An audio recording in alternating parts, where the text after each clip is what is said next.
इसलिए जब विवाह प्रारंभ होता है तो सबसे पहली प्रक्रिया होती है, मैं याद इसलिए दिलवा रहा हूं कि मोटा मोटा चलो कुछ तो याद आए। एक सबसे पहली प्रक्रिया होती है माला डालने की गले में, क्या बोलते हैं उसको भला? एक और शब्द होता है जयमाला। वरमाला, जयमाला, वरमाला होता है, जयमाला होता है। देखिए आज जो विवाह होता है ना, दरअसल वो वरमाला होती नहीं है, पहली बात। और जयमाला तो भूलकर भी मत बोल दीजिएगा, कोई युद्ध नहीं चल रहा कि युद्ध जीत लिया साहब, अब जय कर लिया हमने, विजय प्राप्त कर ली इस पर। वरमाला तब होती थी जब राजकुमार खड़े होते थे या वर खड़े होते थे अपने आप को उम्मीदवार बना करके, जैसे आजकल चुनाव में खड़े होते हैं उम्मीदवार। अब जनता किसे वोट देगी? जनता के हाथ में। तो वधु किसको चुनेगी? ये वधु के हाथ में। तब जिसके गले में माला डलती थी उस माला को वरमाला कहा जाता था, क्योंकि वो वर चुनने के लिए डाली गई माला होती थी। आज तो आप करते नहीं है वैसा, तो पहले चुन लेते हैं, सब कुछ पहले से तय होता है। तो फिर वो जो द्वार पर, दरवाजे पर आते ही माला डलती है, उसे कहा जाता है द्वाराचार। क्या कहा जाता है? द्वाराचार मतलब द्वार पर, दरवाजे पर जब कोई अतिथि आए, सम्मानित व्यक्ति आए, उसके सम्मान में किया जाने वाला व्यवहार द्वाराचार कहलाता है। न डालें माला तो देखा है कभी? यहां आर्य समाज में तो करवाते होंगे ना, जब विवाह वर्षगांठ आती है तो माला लेके खड़े होते हैं, एक दूसरे के सामने पहना देते हैं। तो खुद क्यों नहीं पहन लेते? जबरदस्ती इंतजार करो दूसरे का पहनाए कि नहीं, मेरे हाथ में है मैं पहन लेता हूं ना। दूसरे की क्यों इंतजार करनी? क्योंकि सम्मान दिया जाता है, सम्मान कभी स्वयं नहीं लिया जाता, आपका अधिकार ही नहीं है सम्मान पर, सम्मान सदैव दूसरा देता है। तो इसलिए गृहस्थ में एक, जब विवाह संस्कार होता है तो गृहस्थ के लिए एक सीख दी जाती है। सबसे पहली सीख गृहस्थ की, सम्मान देना सीखिए, सम्मान देना सीखिए। अगर सम्मान नहीं दे पाए तो गृहस्थ में सुख तो भूल ही जाइए आप, दूसरे के लिए सोचना शुरू कीजिए। दूसरे को सम्मान देना कितना जरूरी होता है। सम्मान आप व्यवहार से भी दिखा सकते हैं, सम्मान आप बोलकर भी बता सकते हैं। मैं सुबह चर्चा कर रहा था, तारीफ की कभी बिना बात दूसरे की? कीजिए, बोलकर सम्मान कीजिए। हमारे तो गुरुजी ने एक नियम हमें सिखाया, जब भी कहीं भोजन के लिए जाओ तो भोजन की प्रशंसा जरूर करो। जब भी हमारे लिए कोई कुछ करे, भले ही वो आपको लगे कि अच्छा नहीं था, कई बार होता है भोजन नहीं अच्छा लगा, मैं स्पष्ट बोलता हूं, कई बार होता है भोजन नहीं अच्छा लगता, अरे वो मेरी गड़बड़ी है ना, मुझे तुरई पसंद नहीं है, सामने वाले ने तो 2 घंटे लगा के बनाई है भाई, उसने अपनी तरफ से कोई कमी छोड़ी क्या? नहीं, उसने तो बड़ी श्रद्धा से बनाई, उसने तो नमक मिर्च बड़ी नाप तोल के डाली थी। आपको नहीं पसंद, आपकी जीभ खराब है। सामने वाले के किए गए पुरुषार्थ को सम्मान दो, बोलो बहुत अच्छा बनाया। मैं ये झूठ बोलने के लिए नहीं कह रहा हूं, झूठ हो है भी नहीं, है सामने वाले ने बहुत अच्छा ही बनाया है, मुझे नहीं पसंद आ रहा, मेरी कमी है। हालांकि इसमें कभी कभी हमारे साथ गड़बड़ भी हो जाती है। मैं दिल्ली में था एक बार, दिल्ली में GK 2 में, ग्रेटर कैलाश 2 में एक बार कार्यक्रम में था, तो उनके स्कूल चलते हैं, कोई महिला थी वहाँ पर गया, तो उन्होंने अचार बनाया हुआ था। तो मैं आम का अचार प्राय खाता नहीं हूँ, तो लेकिन उन्होंने रखा, बड़े प्रेम से बनाया था, रखा, तो मैंने, स्वभाव है मेरा, मैंने कहा जी अचार आपका बहुत अच्छा है, चलते समय आधा किलो पैक करके दे दिया। तो होती हैं ये समस्याएं भी, कभी कभी हो जाती हैं। हमारे गुरुजी धर्मवीर जी के साथ एक बार हुई, उनके साथ ओम मुनि जी को तो जानते होंगे आप, ओम मुनि जी और धर्मवीर जी एक साथ रहते थे। तो महिला थी, उन्होंने बड़े प्रेम से हलवा बनाया, पर थोड़ा कच्चा रह गया। तो अब तारीफ तो करनी है, तारीफ की, हलवा बहुत अच्छा बनाया, हलवा बहुत अच्छा बनाया, इतना सुनने की बात थी, प्लेट में और आ गया, पलक झपकते ही अच्छा बनाया तो खाइए। तो ये समस्याएं होती हैं, लेकिन कुल मिलाकर के प्रशंसा बहुत जरूरी है। सामने वाले, अब ये मत समझिए कल कहीं जाएं और जाकर कहीं भोजन अच्छा बनाए तो आप सोचे कि नहीं ये तो झूठी तारीफ कर रहे हैं, काम है इनका, नहीं, सम्मान बहुत जरूरी है। इसलिए कभी भी आप देखिएगा, आप उसे महसूस पता नहीं कर पाएं या न कर पाएं, चाहे पुरुष हो चाहे स्त्री हो, जब आपके लिए कुछ अच्छा करते हैं ना, तो वो एक सुनने की लालसा रखते हैं आपसे कि आप बोलो, कुछ तो बोलो। आप जब कुछ अच्छा करते हैं अपनी पत्नी के लिए, अपने भाई के लिए, तो क्या मन में इच्छा नहीं होती कि ये उसे नोटिस करे और बोले मुझे आपने अच्छा किया है? और नहीं बोले तो मन में खिन्नता आती है, इसे इतनी भी सब्र नहीं है, इसे इतना भी नहीं पता, इसे इतना भी शिष्टाचार नहीं आता कि मैंने कुछ किया धन्यवाद ही कर दे कम से कम। एक व्यक्ति गाड़ी से जा रहा था, उसने देखा एक राहगीर खड़ा है, उसने हाथ दिया, गाड़ी वाले ने गाड़ी रोकी और गाड़ी रोक करके गाड़ी में बैठा लिया। पूछा कहाँ जाना है? वहां जाना है। वहां गए और छोड़ दिया। वो व्यक्ति गाड़ी से उतर गया। अब वो देख रहा है उसे, गाड़ी वाला उतर गया, चलो उतर गया, दरवाजा बंद किया, आगे चल दिया। राहगीर जो पैदल चल रहा था वो अपनी जगह पर पहुंच गया, अपने घर जाने लगा। गाड़ी देखा वापस आ रही है, वो गाड़ी वापस आई, आकर के खड़ी हुई और बुलाया, आओ। बोले बैठो, बिठाया। वो फिर जहां से ले गया था ना वहीं जाकर उतार दिया। वो बोले ऐसे क्यों किया? अरे धन्यवाद नहीं बोल सकते थे तुम? मैंने देखा तुम्हारी तरफ और तुम धन्यवाद नहीं बोल पाए। अब किसी और से राह मांगो और उसे धन्यवाद जरूर देना। हाँ, अब अगली बार नहीं करेगा। हम बोलने में कंजूसी करते हैं। देखो शास्त्रकार ने तो अपना जीवन लगा के एक निचोड़ निकाला और निचोड़ रख दिया हमारे सामने। उन्होंने क्या कहा? प्रिय वाक्य प्रदानेन तुष्यन्ति सर्वजन्तवः। आप थोड़ी अच्छी भाषा बोलोगे ना तो छोटे से छोटा जानवर भी आपसे प्रेम करेगा। कभी गाय के ऊपर हाथ से ऐसे पुचकार के देखिएगा, 5 मिनट उसको सहलाइए, थोड़ा सा उसके पास से हटिए, वो पीछे पीछे आपके पास आएगी। हम तो ऋषि उद्यान में रहते हैं, वहां गायें बहुत सारी हैं, तो हम जाते हैं वहां, गायों को ऐसे सहलाते हैं, थोड़ी देर सहलाते हैं, फिर हटते हैं वहां से, तो वो पीछे से आती है, ऐसे करके यूं करके कंधा लगाती है और खुजाओ। पशु भी समझता है। प्रिय वाक्य प्रदानेन तुष्यन्ति सर्वजन्तवः, ये हाथ की भाषा है, सब खुश होते हैं। तो कह रहे हैं कि जब सब लोग प्रसन्न हो जाते हैं तस्मात् तदेव वक्तव्यम, तो फिर वही बोलो ना। वचने का दरिद्रता, कौन सा किराया लग रहा है क्या बोलने में? बोलिए फिर अच्छी भाषा, कम से कम उसके लिए तो जरूर बोलिए जो आपके लिए जीवन खपाए बैठा है, जीवन खपाए बैठी है, जो आपके साथ रहते हैं, उनसे तो कम से कम बोलिए। तो ये जो एक दूसरे के लिए जीना है ना, मम चित्तम अनुचित्तम ते अस्तु, मैं तुम्हारे लिए जीऊं, मेरा मन आज से तुम्हारे लिए काम करेगा, लेकिन शर्त यह है तुम्हारा भी मेरे लिए काम करे, तुम भी मेरे लिए सोचो। एक बार एक व्यक्ति सेठ थे, बड़ी गाड़ी थी उनके पास, सड़क से जा रहे थे, ट्रैफिक के बगल में छोटा बच्चा खड़ा था, गरीब बच्चा था, भिक्षा मांगता था। ट्रैफिक पर गाड़ी हल्की हुई, बहुत धीरे धीरे चल रही थी। बच्चे ने बड़ी ललचाई नजरों से इस गाड़ी की तरफ देखा। सेठ थोड़े से दयालु, उन्होंने गाड़ी रोकी, थोड़ी बगल में की, दरवाजा खोल के उस बच्चे को बुलाया, अंदर आओ। बच्चा पहले डरा, इतनी बड़ी गाड़ी वाला व्यक्ति मुझे अंदर बुला रहा है, पर आके बैठ गया और थोड़ी दूर तक आगे ले गया। और ले जाता जब वो जा रहा था, उसने देखा बच्चा परेशान है, थोड़ा दुखी है और ऐसा लग रहा है जैसे ख्यालों में हो। तो बड़े व्यक्ति ने पूछ लिया कि तुम परेशान क्यों हो? तो उसने कहा जी एक सवाल पूछना चाहता हूं। पूछो। कि जी ये गाड़ी आपने कितने की खरीदी है? उसने कहा मैंने नहीं खरीदी, मुझे मेरे बड़े भाई ने गिफ्ट में दी है। बच्चा फिर थोड़ा सा थम गया और फिर थोड़ा सोचने लग गया। तो उसने, जो गाड़ी का मालिक था, उसने कहा क्या सोच रहे हो? ये सोच रहे हो कि मेरा भाई मुझे कब ऐसी गाड़ी गिफ्ट करेगा? यही सोच रहे होगे कि काश वो समय आए कि मुझे भी मेरा बड़ा भाई ऐसी गाड़ी गिफ्ट करे। तो उसने कहा आप गलत सोच रहे हैं। मैं सोच रहा हूं क्या मैं किसी दिन ऐसा बनूंगा कि अपने छोटे भाई को गिफ्ट कर सकूं? मैं क्या मैं ऐसा बन पाऊंगा? आप गलत सोच रहे हैं। भावनाओं में कितना अंतर है। देने का भाव जब तक मन में है ना, तब तक दुनिया की पूरी शक्ति क्यों ना लगा ले कोई व्यक्ति, आपके घर से प्रेम नहीं हटा सकता, क्योंकि आपका विश्वास बहुत दृढ़ है, बहुत मजबूत है आपस में। एक तो छोड़ने की आदत नहीं है हमें बिल्कुल भी। हमारी एक बुरी आदत है, हम नहीं छोड़ना चाहते। प्राय करके एक उदाहरण में दिया करता हूं, शायद आप लोगों से जुड़ता हो। कि आप सोच करके देखिए कि आपके पास कितना पैसा है। बताइएगा मत, कल उधार मांगने आ जाएंगे लोग नहीं तो। पर सोचिए कितना पैसा है आपके पास, कितना पैसा है। मन मन में सोच रहे होंगे मेरे पास इतना है, इतना है, इतना है। अब सोचिए मेरे हाथ में कितना पैसा है। मेरे पास तो नहीं है, 0। आपके किसी के पास है हाथ में पैसा?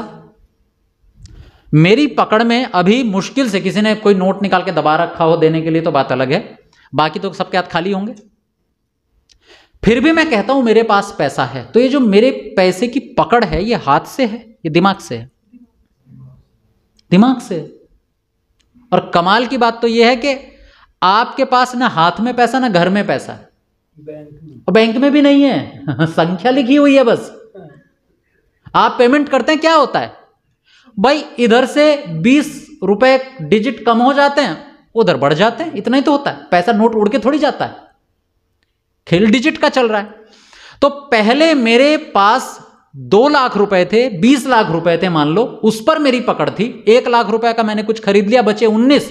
अब 19 पर पकड़ है, इधर से उधर कुछ भी नहीं गया, बस संख्या कम हुई है, उधर बढ़ी है, इतना ही तो हुआ है। तो मेरी जो पकड़ है ना, वो दिमागी पकड़ है। हाथ की पकड़ तो हम ढीली करते, दिमाग से पकड़ थोड़ी ढीली करें। जाना कुछ नहीं है, मैं ये नहीं कह रहा हूं पैसा लुटा दीजिए, पर ये जो दिमाग से हमने पकड़ बना रखी है ना, इसको थोड़ा ढीला करें।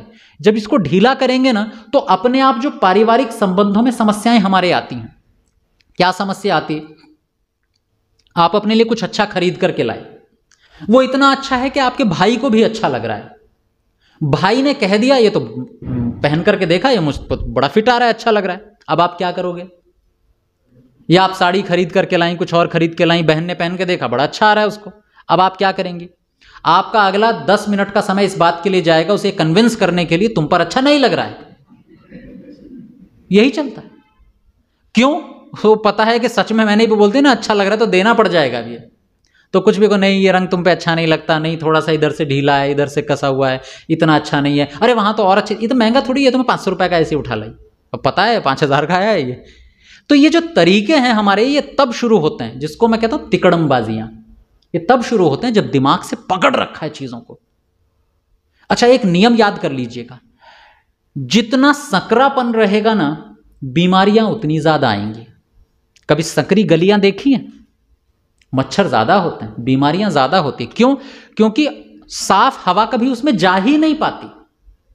इसलिए अच्छे शहर, अच्छी गलियां वो मानी जाती हैं जो सड़कें चौड़ी हों, हवा आए। आजकल घर बनाते हैं लोग, वेंटिलेशन का बड़ा ध्यान रखते हैं, और जहां पर वेंटिलेशन की सुविधा ना हो, जहां हवा ना जाती हो, वहां क्या समस्या आती है जी? नमी आ जाती है, वहां दुर्गंध आने लगती है। वहां हमारे साथ भी यही होता है। हम जितना कसेंगे ना, चाहे अपने दिमाग को चाहे अपने शरीर को, उतनी ज्यादा बीमारियां यहां पनपने लगेंगी। तो थोड़ा सा पकड़ को ढीला कीजिए। जैसी पकड़ ढीला करेंगे, आपको लगेगा कुछ खुला है, कुछ अंदर से बाहर से अंदर हवा आई है, अब थोड़ा सा सुखी हुए हैं। तो अब कभी ऐसी स्थिति हो, कुछ लाए हो और पसंद आ रहा हो, तो एक बार जरा सांस भरिए और सांस भर के बोलिए, तुझे ठीक आ रहा है ना, ले ले।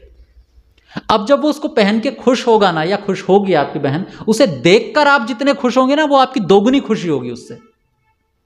आप देख देख के खुश होंगे, बस मैंने दिया, देखो मेरे कारण वो खुश हुआ, तो आपको दोगुनी खुशी होगी। क्योंकि देखिए, खाने पीने के भी 2-3 ही नियम होते हैं। अकेले बैठ के खा लो, हमारे यहां तो कहते हैं केवलागो भवति केवलादि, अकेले खाने वाला पाप खाता है।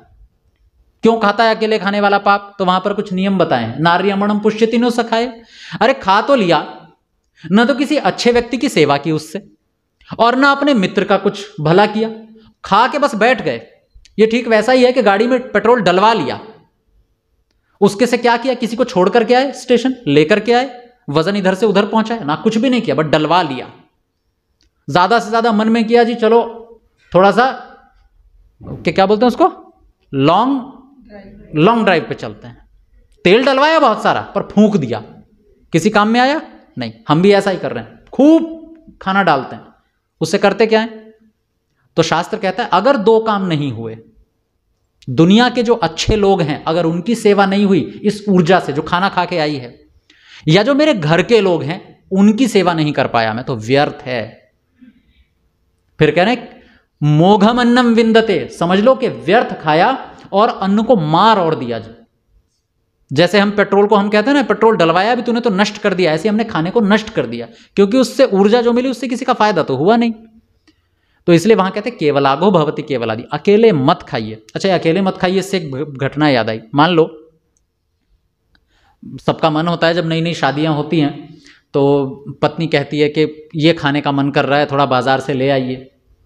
तो भैया तो आप पूरे परिवार के लिए लाएं, अब तो खैर 2-2, 3-3 लोग ही रहते हैं घर में।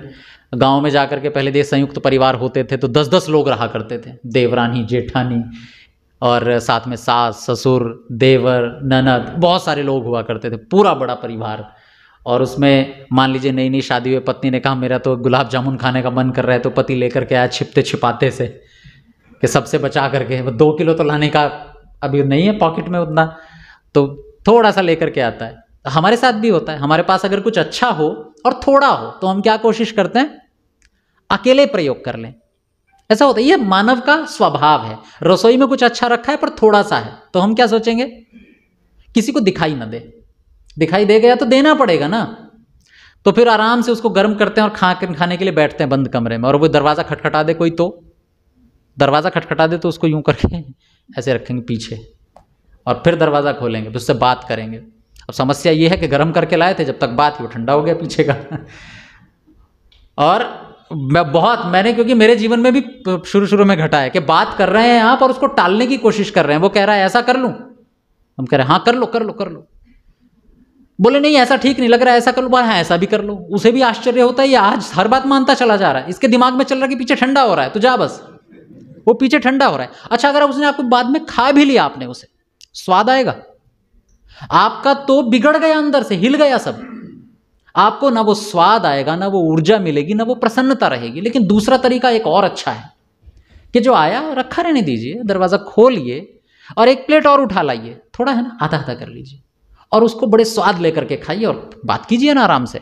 काहे का उतावलापन, वो आधा भी आपको उतना स्वाद और उतना सुख, उतना ऊर्जा दे जाएगा जितना वो आप अकेले बैठ करके खा रहे थे वो नहीं दे पाए। तो इसलिए देना सीखना बहुत जरूरी है, पकड़ ढीली करनी बहुत जरूरी है। और क्यों जरूरी है, एक महात्मा व्यक्ति बाहर मांगने के लिए जाते थे, उनके पास एक पुराना सा एल्यूमिनियम का कटोरा था, आधा टूट रहा था इधर से। रोज जाते थे, आते थे, साधना में लीन हो जाते थे, बैठ जाते थे। गांव वाले रोज देखा करते थे कि भला आदमी है, सज्जन आदमी है, जाता है गांव के बाहर खंडर बना हुआ है, वहां जाकर के अपनी साधना करता है। एक महिला को एक बार लगा कि ये जो मांगने के लिए हमारे यहां तक आते हैं, अगर ये समय भी इनका बच जाए तो कितना अच्छा हो, अपनी साधना में लीन रहे, क्यों आए मांगने के लिए। तो एक बार महिला ने क्या किया कि अपने घर के अंदर से एक सोने का कटोरा लेकर के आई, छोटा कटोरा, कि महाराज जी आज खाने में भोजन नहीं, आप ये कटोरा ले लो और इस कटोरे से आपका पूरा जीवन चल जाएगा, इतना अन्न आपको मिल जाएगा कि आपको आने की जरूरत ही नहीं भिक्षा के लिए। आराम से वहीं बैठो, बनाओ, खाओ, यहां आने की जरूरत नहीं है, साधना करो अपनी। महाराज ने कहा ठीक है दे दो। महाराज बड़े कमाल के व्यक्ति, अगले दिन फिर आ गए मांगने के लिए। आज हाथ में एल्यूमिनियम का नहीं, सोने का कटोरा है, अब इसमें दे दो भीख, हमें तो भिक्षा चाहिए। एल्यूमिनियम का कटोरा था तो उसमें मांग रहे थे, अब सोने का कटोरा है तो इसमें मांगेंगे, हम तो भिक्षा ही मांगेंगे, हमें पका वकाने के चक्कर में नहीं पड़ना। तो वो ले गए कटोरा और लेकर के भिक्षा मांगने लगे। 1-2 दिन मांगते रहे, एक चोर ने देख लिया कि सोने के कटोरे में भीख मांगता है, सन्यासी तो कुछ कर नहीं रहा, साधु तो कुछ कर नहीं रहा, मेरे काम तो आ ही जाएगा कम से कम। चोर हो लिया पीछे पीछे, साधु गए मांग करके और कटोरा ले जाकर के खंडहर में रख दिया जहां रहते थे। रख दिया और रख करके सोचा कि इस खाने को बाद में खाऊंगा, पहले संध्या ध्यान कर लेता हूं। ध्यान करने के लिए बैठने ही वाले थे, देखा खिड़की से कोई झांक रहा है, ठिठक गए कि एक कटोरा बचा है, इसके चक्कर में तो मैंने एल्यूमिनियम का फेंक दिया, अब ये बचा है, इसको तो चुरा के ले जाएगा ये पक्का। अब महात्मा यूं बैठे हैं आराम से, वो देख रहे हैं चोर जब जाएगा तब ध्यान में बैठूंगा। चोर सोच रहा है जब ध्यान में बैठेंगे तब मैं उठा के ले जाऊंगा। उधर से वो झांक रहा है, इधर ये बिल्कुल तैयार बैठे हैं आंख खोले हुए। 2-3 घंटे निकल गए, साधु संध्या नहीं कर पा रहे, ध्यान नहीं कर पा रहे, और इतने परेशान हो गए साधु कि रोज बड़ी निश्चिंतता से मैं संध्या किया करता था, उसने कटोरा उठाया, उठा करके बाहर फेंक के मारा, इसके कारण नहीं हो पा रही मेरी संध्या, ध्यान नहीं हो पा रहा इसके कारण। जैसे ही कटोरा बाहर फेंक करके मारा, आराम से लंबी सांस ली और बैठ गए आंख बंद कर। होता रहे दुनिया में जो हो रहा है। वो चोर खड़ा था, उसने कहा ये साधु 3 घंटे तक इसकी सुरक्षा करता रहा, बाहर फेंक दिया, नकली होगा शायद, मैं नहीं लेता इसके लिए, फालतू दिमाग खराब किया मैंने अपने, 3-4 घंटे इसके लिए खराब किए मैंने। दोनों की पकड़ जैसी ढीली हुई, दोनों निश्चिंत, दोनों बिल्कुल चैन की सांस लेकर के जी रहे हैं। तो ये जो पकड़ ढीली करना है, मैं ये नहीं कह रहा हूं बैंक से पैसा निकालिए और फेंक दीजिए, नहीं, दिमाग से पकड़ ढीली कीजिए थोड़ी। अगर किसी को जरूरत है और जेन्युइन है तो दे दीजिए, आपके पास है तो दे दीजिए। उसमें 15 मिनट का आर्ग्यूमेंट क्यों करना, आपके पास है, आपके भाई को, आपकी बहन को, पड़ोसी को जरूरत है, मेरे पास है, दे दीजिए। ये हमारे भीतर से देने की प्रवृत्ति जब तक नहीं आएगी, प्रेम नहीं आएगा। तो प्रेम ऐसे ही पनपता है, पड़ोसी आस पड़ोस में रहते हैं, एक दूसरे से ज़रूरतें पड़ती हैं और संगठन बना रहता है। एक बार एक व्यक्ति जो है वो ऐसे ही किसी की शादी में गया हुआ था और वहाँ पर उसे पुलिस पीछे से, क्योंकि चोर व्यक्ति था, शादी में गया तो पुलिस उसको पकड़ने के लिए आ गई। उसने देखा कि एक छोटी सी बच्ची है और उस बच्ची ने बहुत सारे गहने पहने हुए हैं।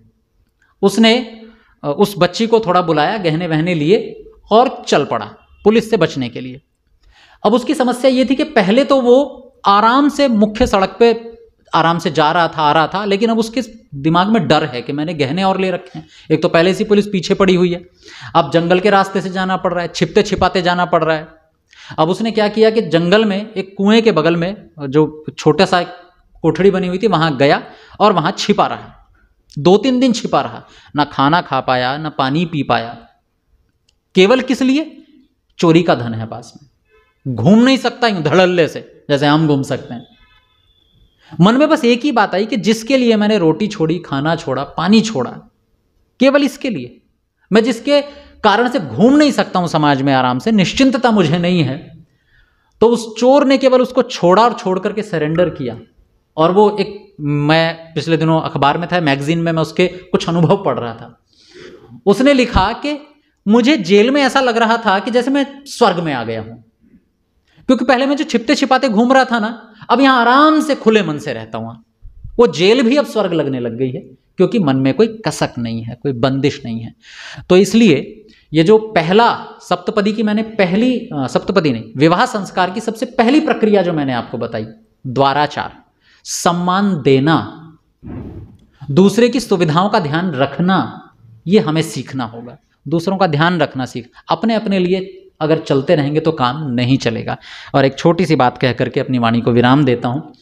अधिकतर जब नई नई शादी होती है तो पति पत्नी में एक बात को लेकर के और झगड़े होते हैं कि जब स्त्री पत्नी के रूप में अपना घर छोड़ करके हमारे घर आती है तो हमारी उससे अपेक्षा रहती है कि ये हमारे माता पिता को अपने माता पिता जैसा समझे। ये अपेक्षा रहती है ना हर पुरुष की, सबकी रहती है, सामान्य सी इच्छा है कि भाई ये मेरे माता पिता की सेवा वैसी करे जैसे मैं मानता हूं। और अगर उसमें थोड़ी कमी होती है तो पहला झगड़ा शायद अधिकतर वहीं से शुरू हो जाता है, तुमने मेरी माँ का ये ध्यान नहीं रखा, मेरे पिताजी को ये ध्यान नहीं रखा। क्योंकि हमें भी पता है कि भाई उसकी माँ तो है नहीं, उसके पिता तो है नहीं, तो शक भी जल्दी हो जाता है। ये शायद बोझ समझती है इनको। लेकिन एक दूसरे नजरिए से सोचिए कि जब आप कभी अपने ससुराल जाएं या बातचीत में कभी उनसे बातचीत करें तो अधिकतर पुरुषों की एक बहुत बुरी आदत होती है, वो अपने ससुराल की बुराई बहुत करते हैं। बहुत बुरी आदत होती है। हाँ, अभी यहाँ देखिए कनखियों से देखेंगे स्त्रियाँ, एक ने तो देख भी लिया। तो ये बहुत बुरी है, क्योंकि आप जिससे जो अपेक्षा रख रहे हैं ना कि ये मेरे माता पिता को अपने माता पिता जैसा समझे, ठीक वही अपेक्षा कहीं ना कहीं पत्नी के मन में भी है, बस कह नहीं पा रही है। क्यों?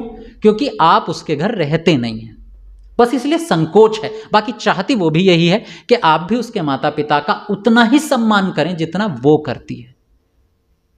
आपके एक नहीं 2-2 माता पिता हो जाने चाहिए। तो ये जो सम्मान का आदान प्रदान है, ये हमारे विवाह की सबसे पहली दीक्षा या ट्रेनिंग होती है।